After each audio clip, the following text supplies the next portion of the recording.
Bismillahirrahmanirrahim. Assalamualaikum warahmatullahi wabarakatuh.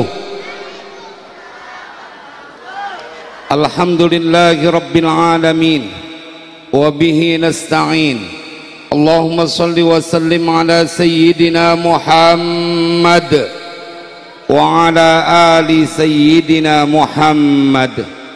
Amma ba'du, faqad qala Allah ta'ala fil Qur'anil Karim, a'udzu billahi minasy syaithanir rajim, wa ma nursilul mursalina illa mubasysyirin wa mundhirin, faman amana wa aslaha fala khaufun 'alaihim wa la hum yahzanun. Shadaqallahul azim.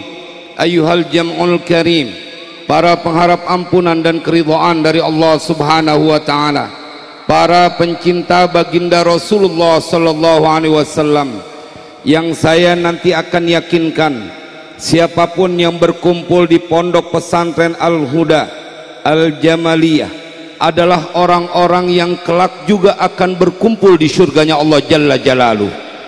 Nanti saya akan yakinkan kita ngaji, siapapun yang hadir di pondok pesantren ini adalah orang-orang yang akan mendapatkan keberlimpahan berkah. Yang sedang susah Allah ganti dengan kemudahan, yang sedang sakit Allah sembuhkan, yang gak punya duit dikasih rada banyakan. Pokoknya kalau duit aminnya kencengan.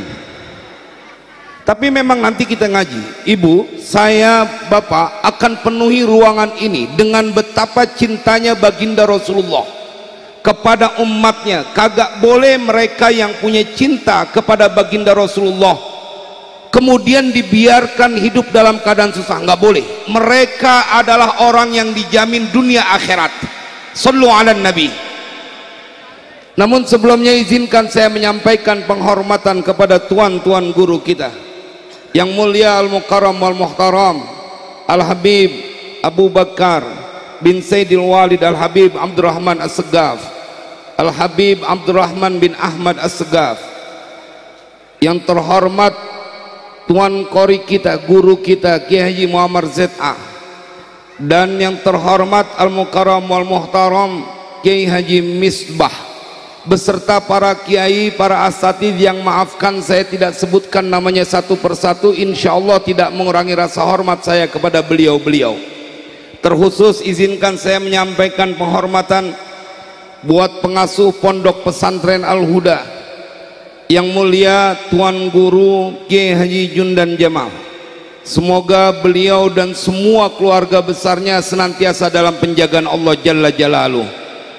Jamaah, kita langsung masuk ngaji, bahwa siapapun yang hadir di tempat ini adalah orang-orang yang akan mendapatkan keberlimpahan karunia dengan dalil yang tidak terbantahkan, dengan sesuatu yang dia disampaikan di dalam Al-Quran dan keluar dari lisan baginda Rasulullah. Di dalam surat Al-A'raf ayat 156, ini jaminan buat mereka yang berada di tempat ini karena cinta kepada baginda Rasulullah, bahkan sesuatu yang tidak masuk akal. Ini malam Jumat, bukan malam libur buat mereka yang kerja. Tetapi kenapa kemudian kita bertahan berlama-lama di tempat ini? Bukan orang sembarangan. Ini kan duduk berjam-jam dari mulai awal sampai sekarang, betul apa kagak? Jangan-jangan ada yang banyak udah kakinya kesemutan. Ada ya? Ada yang sambil belonjor diurut-urut. Yang senderan di tiang mah enak. Mudah-mudahan semuanya masuk surga sama tiang-tiangnya. Jemaah, ini amalan bukan wilayah akal, ini wilayah hati, wilayah cinta kepada baginda Rasulullah sallallahu alaihi wasallam. Kita lihat ayatnya. Ketika ada negosiasi dalam tanda kutip dalam surat Al-A'raf, la raiba fih, nggak ada keraguan di dalam Al-Quran, biar kita tahu engkau yang hadir di pondok pesantren ini gilirannya berterima kasih kepada Kiai Jundan Jamal dari lantaran masuk ke dalam ini ayat.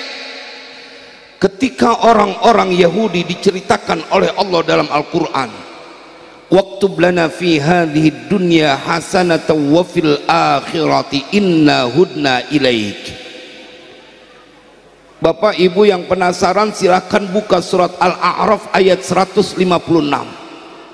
Saya akan penuhi ruangan ini dengan sesuatu yang berkaitan dengan kita karena cinta kepada baginda Rasulullah. Ketika mereka meminta kepada Allah supaya mendapatkan jaminan bahagia dunia akhirat, waktub lana fi hadhihi dunya hasanatan wa fil akhirah inna hudna ilaik. Apa kemudian jawaban dari Allah dalam ayat lanjutannya? Qala adzabi usibu bihi man asya wa rahmati wasi'at kulla syai' fasa'aktubuha lilladzina yattaqun walladzina yu'tuna az-zakata walladzina hum biayatina yu'minun. Lihat ayat lanjutannya. Saat mereka minta dan tidak dijawab oleh Allah, tidak diberikan jaminan, maka Allah menjanjikan yang pantas bahagia dunia akhirat. الذين يتبعون الرسول النبي الأمي الذي يجدونه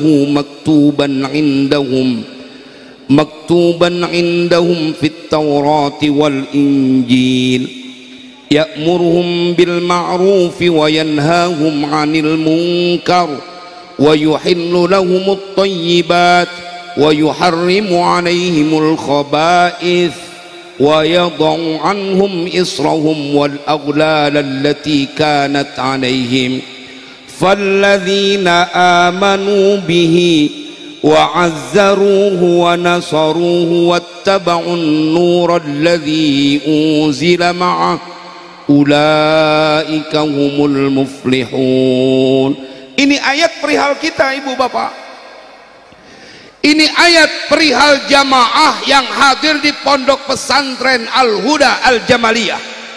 Kau masuk di dalam ayat ini ketika Allah mengkhususkan yang berhak mendapatkan jaminan untuk mendapatkan bahagia dunia akhirat, bukan cuma di dunia. Kalau cuma bahagia di dunia kebangetan gampang. Ibu bapak, belum lama kita lihat ada orang yang kebangetan kaya sampai jam tangannya harganya 11 miliar lebih. Ya bu, kalau kira-kira suami ibu ngasih duit 11 miliar lebih buat apaan bu? Hah? Beli rumah, beli emas sama toko-tokonya. Ada yang diem aja ditanya, emang kenapa sih bu diem aja? Nggak mungkin Ustadz laki saya ngasih duit segitu. Kira-kira begitu ya. Tapi itu angka kekecilan buat mereka yang cinta kepada Nabi Muhammad. Kekecilan. Nanti kita akan lihat betapa Nabi Muhammad menginginkan umatnya menjadi orang yang dia bahagia dunia akhirat. Tuh lihat di dalam Al-Quran, mereka yang pantas mendapatkan jaminan adalah alladzina yattabi'una ar-rasula an-nabiyyal ummiyya alladzi yajidunahu maktuban indahum fit taurati wal injil. Ini yang disampaikan oleh Allah. Bahkan ayat itu ditutup dan semuanya berkaitan dengan kita. Falladzina amanu bihi, maka orang-orang yang beriman kepada Nabi Muhammad. Kita kumpul di tempat ini karena iman kepada Nabi Muhammad. Wa azzaruhu, dan mereka mengagungkan Nabi Muhammad. Mereka duduk berlama-lama, mereka tinggalkan aktivitas yang ada di rumah. Mereka tidak memikirkan acara yang lain bila sudah ada undangan dari baginda Rasulullah. Wa azzaruhu, kita masuk ke dalam ni ayat. Wa nasaru, dan mereka menolong Nabi Muhammad. Tadi disampaikan oleh guru kita Kiai Jundan Jamal bahwa bagaimana beliau merasa bergembira, berterima kasih dengan kontribusi dari mereka yang terlibat dengan acara ini, baik kehadirannya, baik dengan bantuannya secara moral maupun material. Wa nasaru wattaba'un nur alladhi unzila ma'ah, dan mereka mengikuti apa yang diturunkan kepada Nabi Muhammad, yakni Al-Quran, maka apa yang pantas predikat buat mereka? Ulaika humul muflihun. Mereka adalah orang-orang yang memperoleh kemenangan. Ente boleh punya masalah, boleh punya urusan, tapi begitu udah duduk di pondok pesantren Al-Huda, kudu kelar semuanya. Ibu, silakan buka surat Muhammad ayat kedua. Ini lebih jelas lagi. Yang punya handphone ada aplikasi Al-Qur'annya, buka surat Muhammad ayat kedua perihal kita.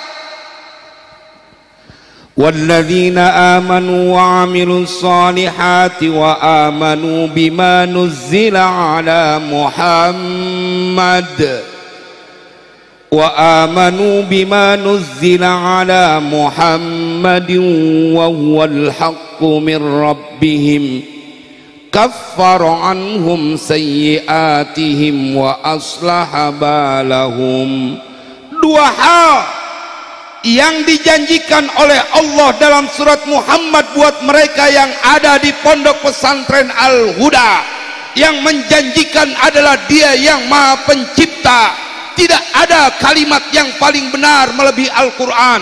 Wa man asdaqu minallahi qila wa man asdaqu minallahi haditha. Malam ini di pesantren Al-Huda kita akan menjadi orang-orang yang tahu bahwa kita punya kedudukan kelewat tinggi diceritakan dalam Al-Quran. Ibu bapak, kita menjadi orang yang spesial ketika hadir di pondok pesantren Al-Huda ini. Ini kan bukan wilayah logika, ini wilayah iman. Kita datang ke tempat ini karena kita tahu bahwa kita berharap syafaatul ulma dari baginda Rasulullah. Coba lihat apa artinya di surat Muhammad ayat kedua perihal kita. Walladzina amanu wa 'amilus solihati wa amanu bima nuzzila ala Muhammadin wa huwal haqqu min rabbihim. Dan orang-orang yang beriman dan berbuat kebaikan dan beriman kepada apa yang diturunkan kepada Nabi Muhammad, yakni Al-Quran, dan itu adalah dari Tuhan mereka. Dua hal, ibu, saya pertanggungjawabkan dunia akhirat karena ini termaktub dalam Al-Quran. Dua hal yang akan kau dapatkan wahai para jamaah pondok pesantren Al-Huda, bahwa Allah yang menjanjikan kaffara anhum sayyi'atihim, Allah akan menghapuskan kesalahan mereka. Engkau yang hadir di tempat ini nggak boleh bangun, nggak boleh beranjak kecuali rontok. Engkau punya dosa semuanya. Sallu ala nabi, sallu ala nabi. Yang kedua jemaah, Allah janjikan wa aslaha balahum, dan Allah akan perbaiki urusan mereka. Setiap orang punya masalah, setiap orang punya urusan, tapi jalan keluar yang konkret adalah ketika kau mencintai baginda Rasulullah. Kita perlu bukti. Satu waktu saya nganter anak saya belajar ke Tarim. Ini kisah nyata, Bu. Saya sampaikan di beberapa majelis maulid karena saya ketemu sama orangnya, bahwa pilihannya sama kita nggak ada ceritanya. Ini ada empat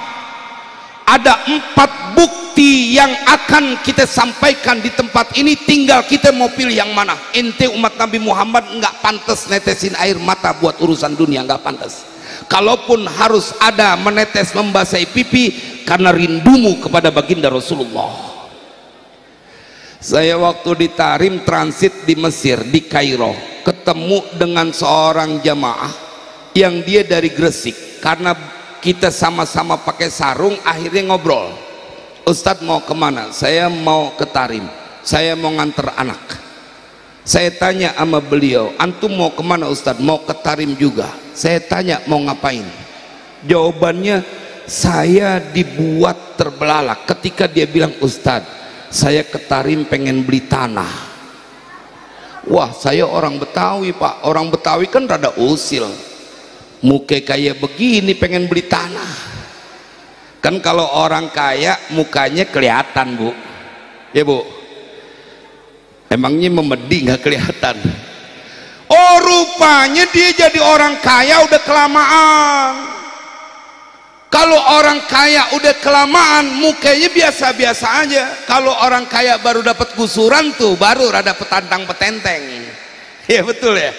Kalau Betawi Klender, Bu, buat peribahasa, saking kayanya bukan cuman beli tanah. Ngomong-ngomong, ente punya pala dijual apa kagak? Pala orang mau ditawar, saking duitnya kebanyakan. Jemaah, tetapi yang menarik adalah ketika saya nggak buru-buru percaya, pulang 10 hari di Tarim, balik bareng lagi sama dia.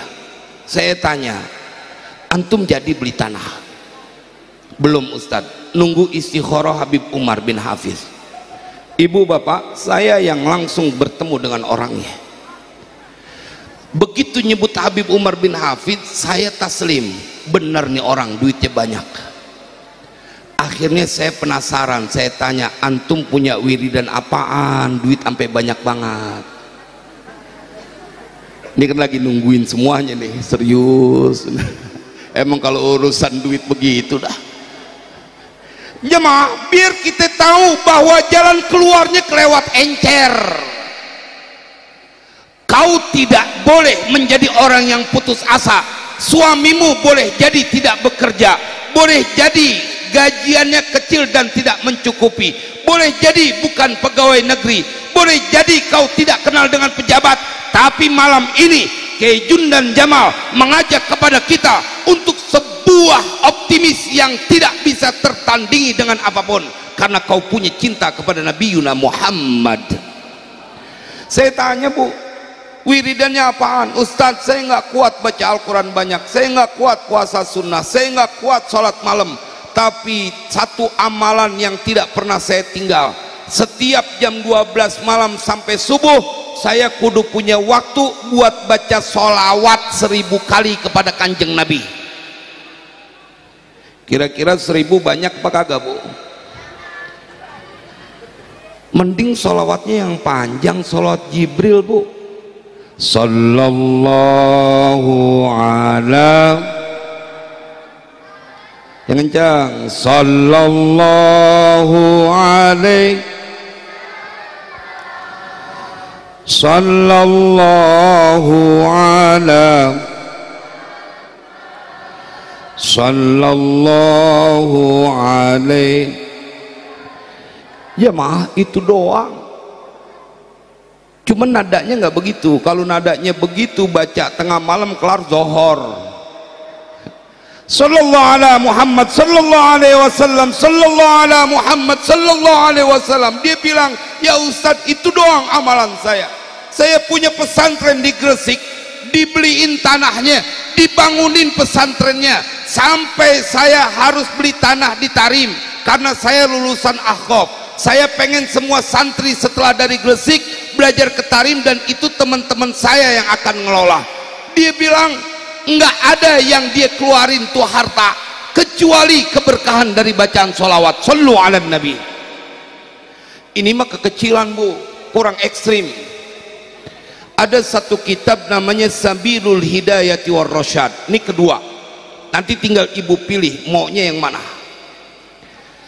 Dalam kitab Sabilul Huda war Rasyad, Sabilul Hidayati war Rasyad, syarah Ratibul Haddad, itu pada saat bacaan Astaghfirullah Rabbal Baraya, Astaghfirullah minal khotoya, bagian akhir dalam kitab itu diceritakan ada orang yang dia datang kepada Khalifah Al-Mansur. Ibu, kembali saya ingin menegaskan, saya pertanggungjawabkan dunia akhirat. Ini nggak pakai lama nih, pokoknya kalau diamalin, Nabi yang bersabda, kalau ini diamalin kagak pakai setahun ganti tahun udah jadi wajib jadi orang kaya. Kayak apa tuh? Nggak boleh lebih dari setahun.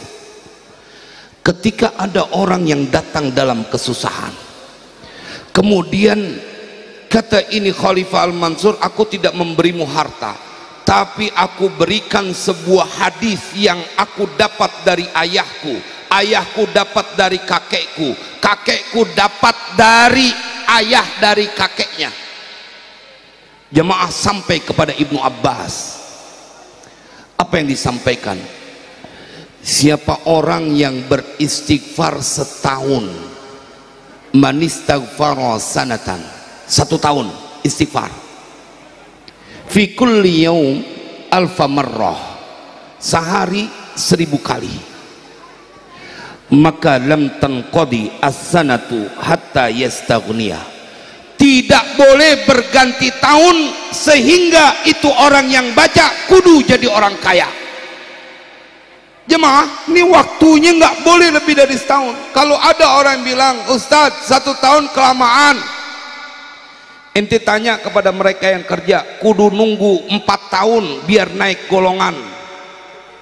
Mereka yang pegawai negeri, saya ceramah ini pada saat ngaji, kemudian ada seorang yang dia kerja maaf di kecamatan, saya bilang kudu 4 tahun naik golongan.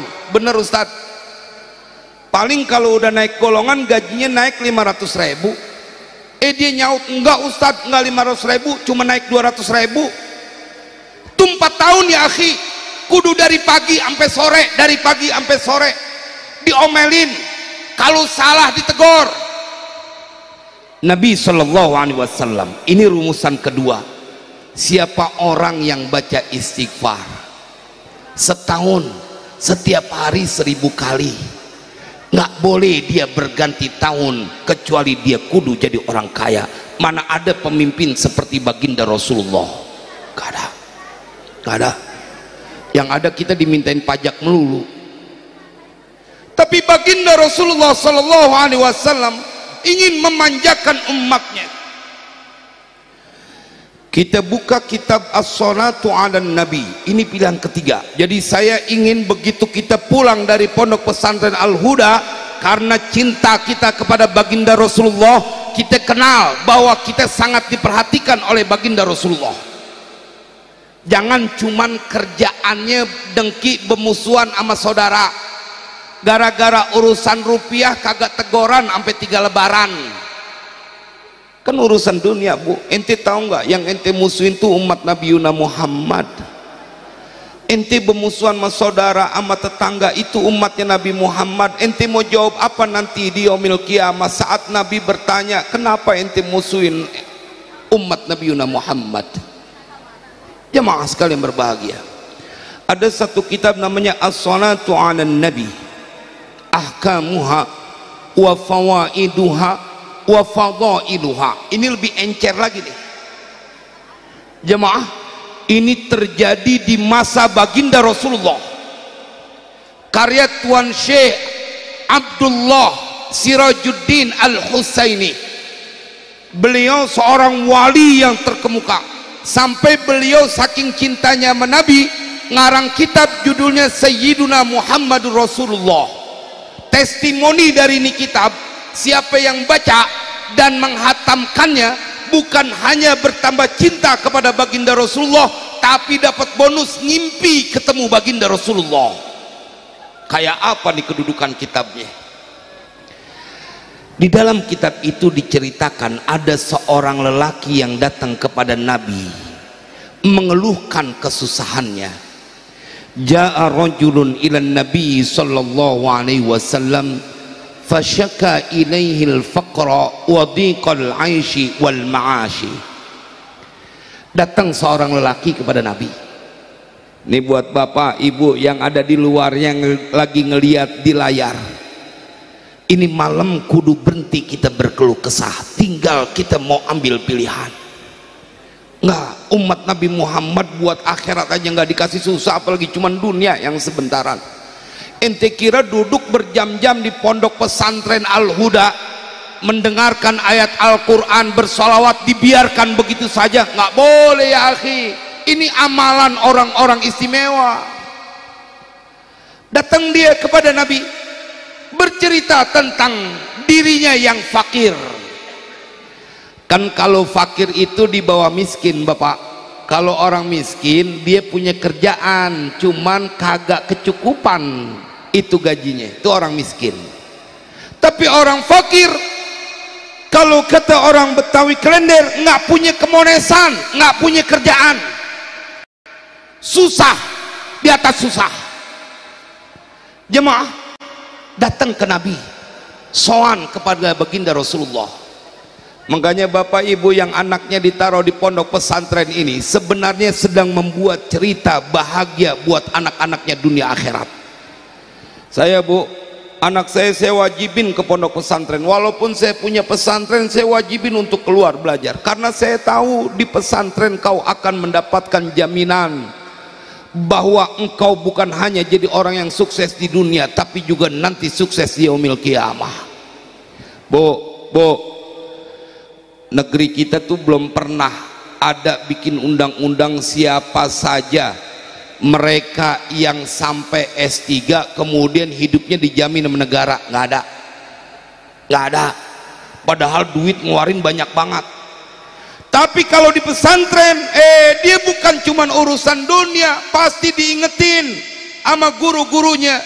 Di pesantren manapun, kau jangan pernah takut nak. Kau menyembah dia yang maha kaya, mana mungkin kau dibiarkan langsa hidup di dunia, padahal kau menyembah yang memiliki dunia.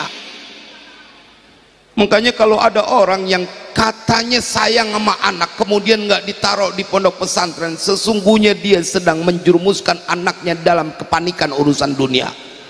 Saya punya teman banyak yang udah doktor, tapi mereka masih hidupnya kepusingan dengan urusan dunia, nggak jaminan. Saya sampai bilang, kalau ada yang mau bayarin ijazah S1 saya mau jual no.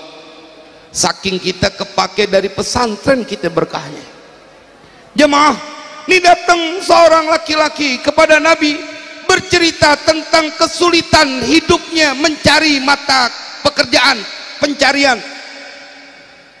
Dia fakir, dia nggak bisa untuk mencari nafkah.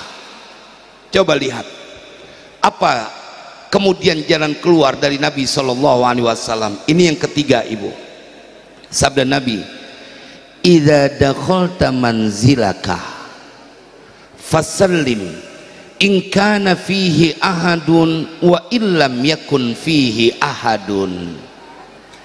Kalau ente masuk rumah beri salam ya. Ya Allah, masuk rumah disuruh beri salam sama Nabi sebagai jalan keluar supaya kau tidak dalam kefakiran. Assalamualaikum warahmatullahi wabarakatuh. Mau ada orangnya, mau kagak ada orangnya, Nabi sampaikan, idza dakhalta manzilaka fasallim in kana fihi ahadun wa illam yakun fihi ahadun. Apa susahnya nih amalan? Cuman memberi salam. Ente nggak perlu bikin surat keterangan sehat, ente nggak perlu bikin surat keterangan kelakuan baik, nggak perlu untuk mempunyai sebuah keinginan yang harus diiringi dengan membayar, nggak perlu. Tetapi kemudian Nabi bilang, wasallim alayya. Kalau udah beri salam, beri salam juga kepadaku. Maka Nabi mengajarkan setelah assalamualaikum warahmatullahi wabarakatuh masuk rumah nih, kemudian berikan salam kepada Nabi, assalamualaikum ya Rasulullah. Kan masih encer nih, amalan masih ringan. Summa qra qul huwallahu ahad, kemudian baca surah qul huwallahu ahad. Ini juga enteng karena ini surah andalan kita kalau lagi sholat, betul apa kagak? Qul ya kulhu, qul ya kulhu. Saya pernah di prank dengan imam Mesir yang orang Mesir yang dia sholat di Masjid Terapung, dulu masih boleh.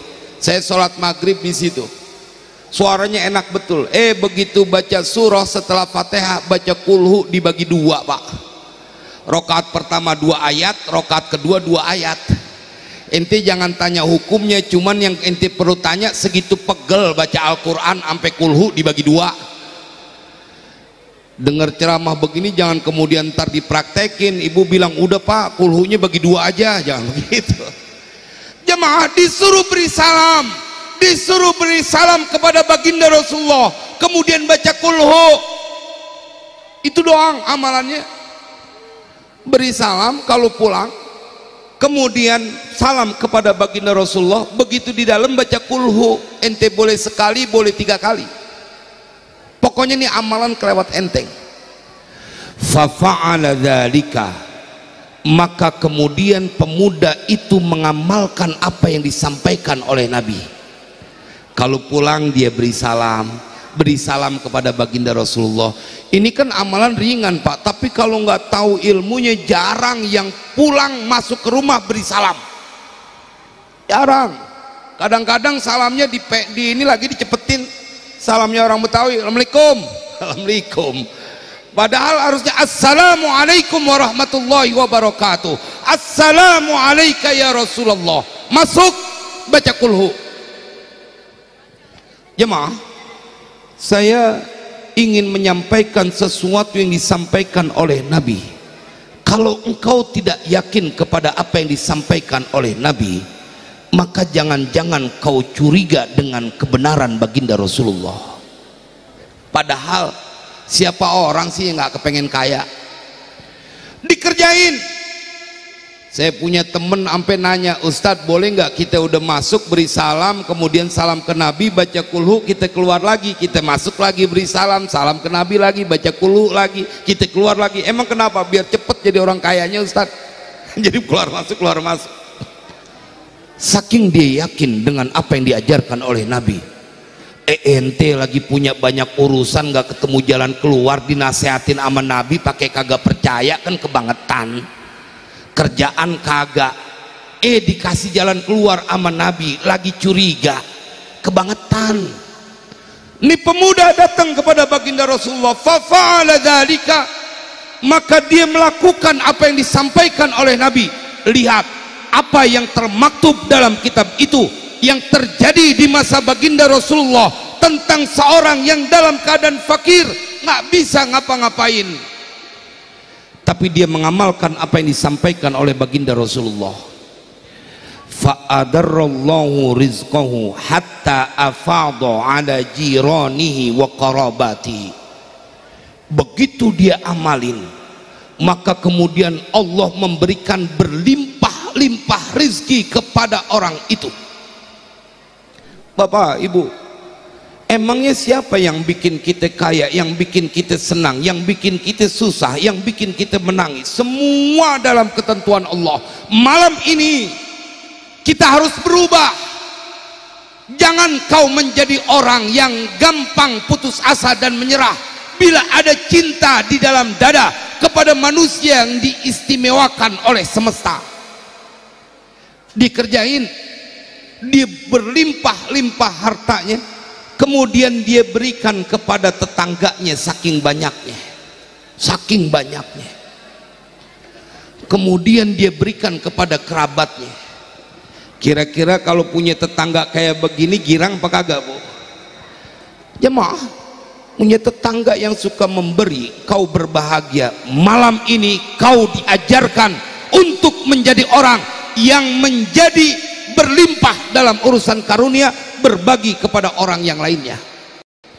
Yang keempat, itu udah 3 ijazah tuh. Saya memang setiap kali di majlis maulid ingin meyakinkan kita sebagai umat Nabi Muhammad tuh sebenarnya kelewat dimanjakan urusan dunia akhirat.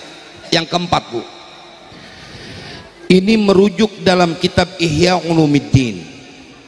Tadi 2 ayat Al-Quran, surat Muhammad, kemudian surat Al-A'raf. Kemudian dari kitab ada kitab Sabilul Hidayati war Rasyad, ada kitab As-Salatu 'alan Nabi.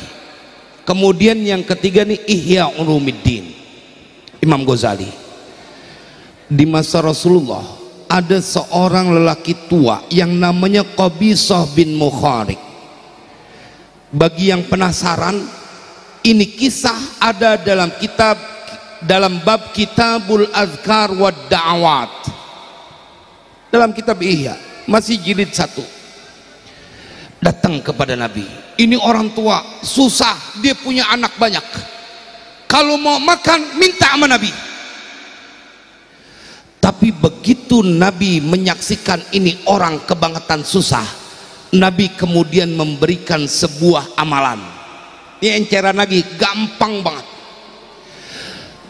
Amma lidunyaka, sabda Nabi ini kepada lelaki yang dia nggak punya buat makan. Amma lidunyaka fa idza shallaital ghadata faqul thalatha marratin subhanallahi wa bihamdihi subhanallahil azim la haula wala quwwata illa billahil aliyil azim. Diajarin Nabi. Ini nggak masuk akal, Bu. Bukan disuruh kerja. Orang dia udah tua nggak punya kerjaan, tapi bukan berarti nggak ada jalan keluar. Bukan mereka yang hanya punya ijazah yang bisa mendapatkan karunia Allah. Dinasihatin sama Nabi, kalau urusan dunia setiap habis sholat subuh baca 3 kali subhanallahi wa bihamdihi subhanallahil azim la haula wala quwwata illa billahil aliyil azim. Hafal nggak, Bu? Kita baca bareng-bareng. Subhanallahi wa bihamdihi subhanallahil azim la haula wala quwwata illa. Lagi, subhanallahi wa bihamdihi subhanallahil azim la haula wala quwwata. Sekali lagi, subhanallahi wa bihamdihi subhanallahil azim la haula wala quwwata illa. 3 kali doang, Bu. 3 kali dibaca habis sholat subuh. Apa sabda Nabi? Fa innaka in qultahunna aminta minal ghammi wal juzami wal barasi wal faliji. Karena sesungguhnya engkau apabila telah membaca ini wiridan 3 kali habis sholat subuh, nggak sampai keringetan. Kalau ceramah mah masih ada keringetannya. Ini nggak sampai keringetan, ente nggak perlu absen, nggak perlu kemudian bikin laporan. Habis sholat subuh baca 3 kali subhanallah wa bihamdihi subhanallahil azim la haula wala quwwata illa billahil aliyil azim. Imam Ghazali menceritakan dalam kitab Ihya, terjadi kepada baginda Rasulullah dan seorang sahabat yang datang meminta makan kepada Nabi. Apa kemudian kata Nabi? Sabda Nabi, kalau ente baca ini 3 kali habis sholat subuh, maka sabda Nabi, kau akan aman dari berbagai kesusahan. Nggak boleh susah urusan anak, nggak boleh susah urusan suami, nggak boleh susah urusan rumah tangga, nggak boleh susah urusan harta. Semuanya kudu terbebas. Sallu ala Nabi, sallu ala Nabi. Maka jemaah, bukan cuman itu. Aminta minal ghammi wal juzami. Ente kalau baca itu nggak boleh kena penyakit lepra. Wal barosi, sabda Nabi, nggak boleh kena penyakit belang. Wal faliji, nggak boleh kena penyakit stroke. Ini kan penyakit stroke yang bikin orang pada grogi karena terjadi kapan saja kepada siapa saja. Itu baru stroke, gimana 7 stroke? Jemaah, malam ini di pesantren Al-Huda semuanya menjadi selesai. Tinggal kita mau ambil yang mana. Mau baca istighfar setahun, mau masuk ke rumah, kemudian atau engkau menjadi orang yang punya wiridan habis sholat subuh 3 kali. Kalau itu salah satu saja kita amalkan, maka terbebas dari kesusahan. Kalau udah terbebas dari kesusahan, bahagia dunia dan akhirat tidak bakal tertunda buat mereka yang melaksanakannya. Dan bila itu terjadi semuanya, ceramah sampai di sini saja. Wassalamualaikum warahmatullahi wabarakatuh.